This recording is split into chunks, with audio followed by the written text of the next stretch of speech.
Hello guys, this is Big Data Architecture. This is most important and repeated question which has been asked in all question papers. Here we can see 5 layers 1, 2, 3, 4 and 5. They explained about the layers and we can see 22 boxes over here 5, 10, 14, 18 and 22. In the first layer, they have explained about the identification of internal and external sources of data. The data sources where we can get that data from. Second layer, data ingestion and data acquisition. This means retrieving of the particular data from the internal or external source. In third layer, what the data we retrieved, we have to store that. This is data storage. Fourth layer, after storing the data, we have to process that. After that, we have to consumption. Data consumption is the fifth layer. Here in layer 1, the internal and external sources for the ingestion of the data. The data which we got from the internal or external sources, we have to push or pull it for the ingestion. This is what push or pull of data from the sources for the ingestion. We use some data types for database files, web or services. In big data, we have formats like structure, semi-structure or unstructured for ingestion. Structure means there is particular structure to store that data. Unstructured means there is no structure to store that. Semi means both mixture of. In second layer, we use extract load transfer for ingestion and data semantics such as replace, append, aggregate, compact, fuse. Pre-processing validates. The pre-processing will also happen in layer 2. Ingestion of data from sources in the batches or real time.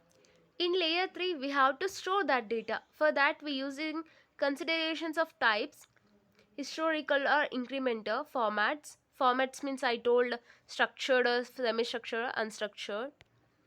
Compression, frequency of incoming data, pattern of querying and data consumption.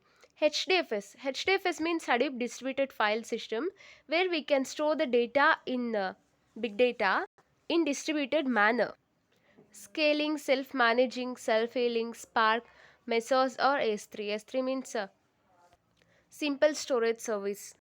We can also store the data in NoSQL form, means there is NoSQL means not only structure, whether it might be semi-structured or unstructured also.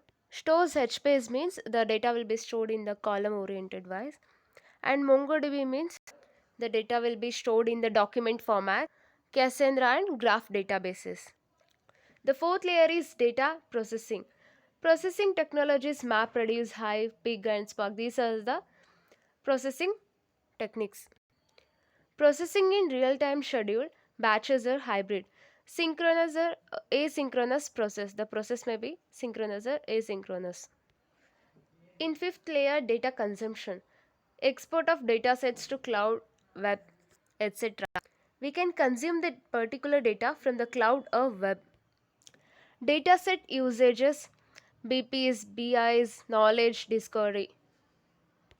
Analytics like real time, near real time, schedule batches, reporting, or visualization. This is all about the big data architecture. Whatever I told you in this diagram, you have to write down points. For example, in layer 1, identification of internal external sources of data, you can write down in points sources for ingestion data, push or pull the data from the source for ingestion, data types and data formats. You can explain like the data formats are structured, unstructured. Sometimes it will follow structured, semi-structured or unstructured. You can say like that. You can explain. Thank you.